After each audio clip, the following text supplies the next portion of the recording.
Very pleased not to be joined here at SB Nation by the one and only, the dashing, the debonair, the internationally famous. It is NFL legend Clay Matthews. Clay, thank you so much for taking the time to join us at SB Nation.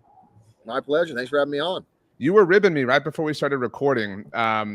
The straight up, spade is a spade. I cover the Cowboys, and so that means that I really, really have hated you, like on a deep level. And so I really kind of need you to be a bad person, to be, if you're a really wonderful person, that will ruin it for me. You know what I'm saying? Yeah. Well, I can try, but I do feel your pain. I share in your pain as a fan now. As I take a step back and I think of some of the business moves made by the Cowboys organization, whether it's obviously I got a long history with Mike McCarthy and the success he had. And then you got Mike, are we going to pay somebody, before it's too late? So a lot of, eyebrow raising moves being made down there, but the Cowboys are the Cowboys and everybody loves them and loves to tune in. I do have some questions about the Packers, but you brought up Mike McCarthy, who's no longer the head coach of the Cowboys. And actually, we found out today, the day you and I are chatting on Wednesday, he's going to be joining Pat McAfee for NFL draft coverage. You're joining us on behalf of this massive draft thing I can't wait to get into as well. I have long felt that Mike doesn't really get credit for anything. I mean, I don't know of a Super Bowl winning head coach that has gotten less credit for what he was involved in. I can't speak directly to that, obviously. You certainly can. And I don't mean to take away credit from you or Aaron or whoever you want to attribute it to. But, man, I know the Cowboys didn't win the Super Bowl during his time there, but they did a lot of things that they had never done before. And I feel like it's okay to say Mike McCarthy is a really, really good football coach. Yeah, no, absolutely. I don't know why that is. I mean, sometimes there's just narratives that develop, and then you have the pack mentality I like to jump on. But you're right. I mean, I think 13-win seasons. And then the last season he was there, I think it was this past year when Dak went down with, tearing his hamstring off the bone. Like, of course, you're not going to win games when your starting quarterback isn't out there. And then obviously with what he was able to do in Green Bay, not only winning a Super Bowl, getting back to the NFC Championship twice, and just, going to the playoffs 8 years, whatever it was in a row. So, yeah, I mean, he was a phenomenal coach. I thoroughly enjoyed my time with him. But yeah, I didn't agree with that move, especially when they kind of kept in the similar coaching tree of what he had. I mean, if you were going to just clean shop, sure, you make that decision and you go with it. But yeah, just like I said, some interesting moves. I guess we'll have to just wait and see how it all plays out. Yeah, I'm totally with you. And I don't mean to slight Brian Schottenheimer, wishing him the best, but I think very highly of Mike McCarthy is really kind of, so you and I park our cars in the same garage in that sense. I mentioned the NFL draft. It is draft week and it's draft eve as we're chatting. You are, I presume, in Green Bay now at the moment. I'm in Green Bay right now. I'm actually in the Lowe's green room, which it's truly remarkable. You get a chance, obviously, I know you're not here, but everyone will get a chance who's not here to check out the Lowe's green room. It has all Lowe's products here that fans, consumers alike can go and buy at Lowe's.com. I believe they're giving all this away to Habitat for Humanity, but it has a very lounge cigar kind of lounge vibe here, which is truly remarkable. And then walking on stage, I didn't attend the draft in New York in 2009 when I was drafted, but this is remarkable, and especially for it to be in Green Bay too.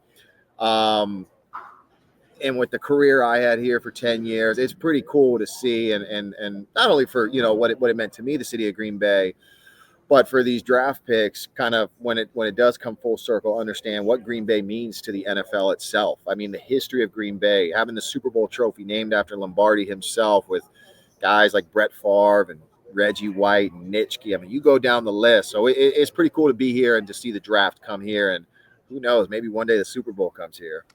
That's a little bit doubtful, I would offer, just from a weather perspective. While I hate the Packers, I am an NFL historian. My dad and I went and saw the Cowboys play there in 2015. So again, really hate you just on a deep level. Okay. But I got the certificate, first game ever at Lambeau Field. Like, I love all that stuff. I love the just kind of pomp and circumstance that is associated with Green Bay, the neighborhoods, and I mean, it never gets old.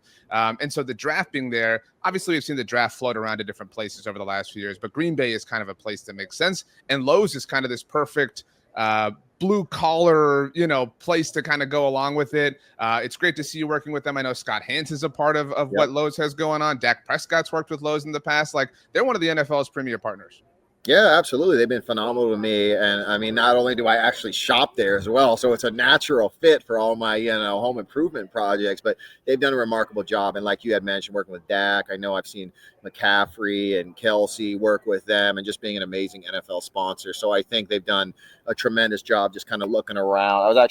I saw this as a matter of fact. You'd think it's just a normal phone, but it says Travis Hunter. So I guess I'm sitting where, I wonder which one this one's going to go off or what time this is going to go off tomorrow. But it's pretty cool to, to be a part of it now as a fan and kind of taking a step back. So hopefully, all the draft picks take it in and enjoy, this awesome opportunity they have in front of them. I mentioned I had some questions about the Packers. You obviously played in an era where social media sort of blew up. I would say it kind of happened in parallel with your career.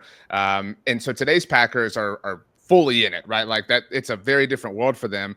And I look at, I mean, I don't know, but something like this Lowe's partnership may have been a little bit more difficult for a Packer to have in 2010, even just because, the NFL was, I mean, it's blown up even over the last decade and a half to that point. Sure. But someone like Jordan Love can play in, with all respect, a small market, Yep.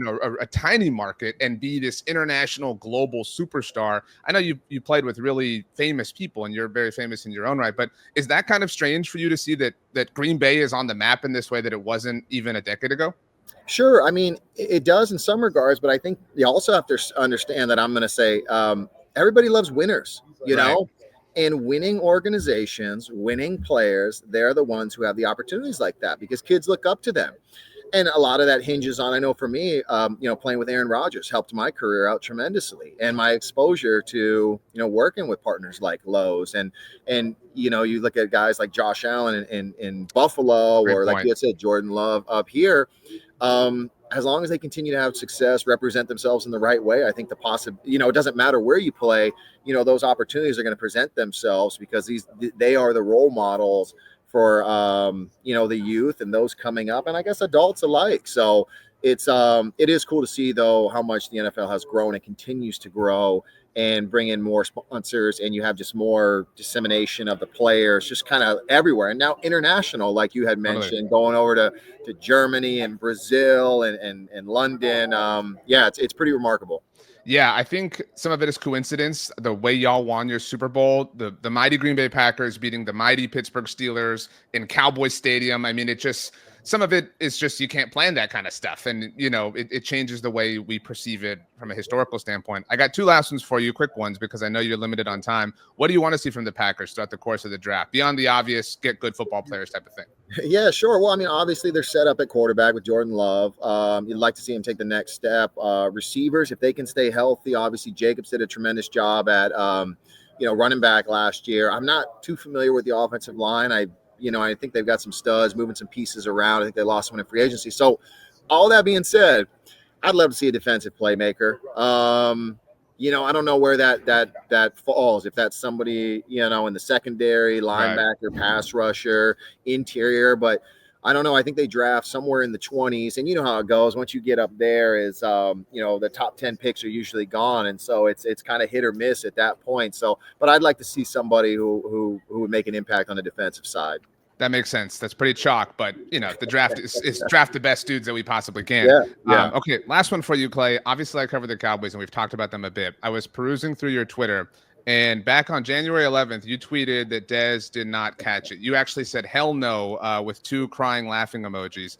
Obviously, you don't think it was a catch, and that's fine. I can square that. But what are your memories from that? Because that was a seminal moment in the NFL. Like, Well, memories around it all, I guess.